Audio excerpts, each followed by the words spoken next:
They work very closely with the students, the faculty, and the parents, and they develop a great relationship. Monday's actions by Deputy Fields was not typical of the job that I expect them to do, parents expect them to do, students expect them to do, and the community expects them to do. By and large, we have great SROs. We get COPS grants. We get COPS grants to assist us in putting school resource officers in our schools. As a requirement of the COPS grant, we recently had an investigative team come down and just do a routine examination of our school resource officer program. They went to various schools to look at the number of incarcerations that we have, the number of discipline actions that are taken out of schools, the activities of our SROs. One of the schools they went and they did a close examination of was Spring Valley High School. And they talked to School Resource Officer Deputy Ben Fields, and they gave Spring Valley very high remarks for their efforts in reducing the number of arrests in that school. Their examinations to make sure that there's no civil rights violations with our school resource officers and the school district. And that was just recently conducted. My responsibility now is to continue to build and maintain the relationship that the Sheriff's Department has with the community. This is accomplished by doing many things. The first one is taking responsibility for officers when they do something wrong. I've built my reputation on standing up for our deputies when they are right, and also standing up here and saying and admitting that when our deputies do wrong. And Deputy Ben Fields did wrong this past Monday. So we're taking that responsibility for that. We need to act swiftly and with transparency. That's what we've tried to do. We also want to publicly address the situation and request an independent investigation. We have done all those things. I feel like we have moved very quickly on this.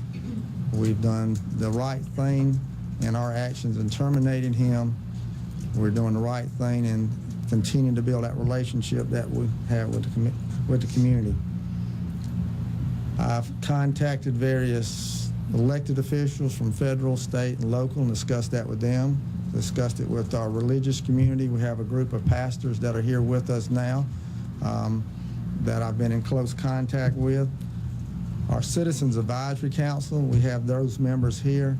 For those who are not familiar with us at Richland County, we're the only agency in the state of South Carolina that has a Citizens Advisory Council.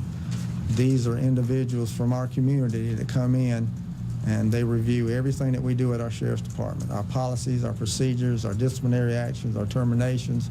They have full access to everything that we do. They help us have transparency. They help us have the voice of the community in everything that we do at this Sheriff's Department.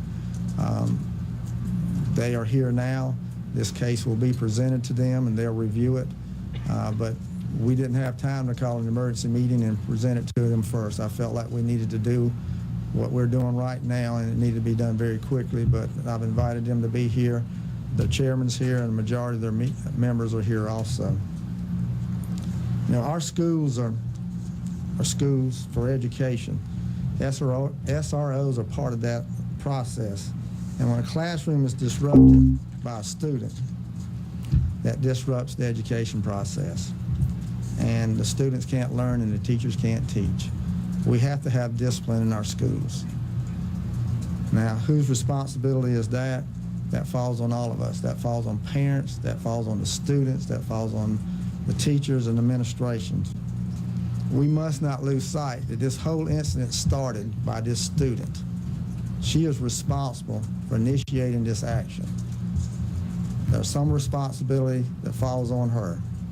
Now, the action of our deputies, we take responsibility for that, but we also have to put responsibility on her for disrupting that school, disrupting that class, and causing this incident to start from the very beginning. Now, what she did doesn't justify what our deputy did. I don't want anybody to think that. It doesn't justify his actions, but she needs to be held responsible for what she did. Our schools must be an educational environment, and it's a responsibility of everyone to make sure it's that way. And it starts with the parents, goes through the students, and goes through all of us. This has been a very difficult situation for all of us. I not only answer to the citizens of Richland County, but I also answer to a 12-year-old at my house, my daughter who's in the 7th grade. And I would hope that all parents would take the opportunity that I have to sit down and talk with your children about what happened. This needs to be a learning opportunity for all of us. We need to talk to our kids that sometimes young people make bad decisions, and they should be held accountable for that. And that they should have discipline, and they should have respect, and they should have that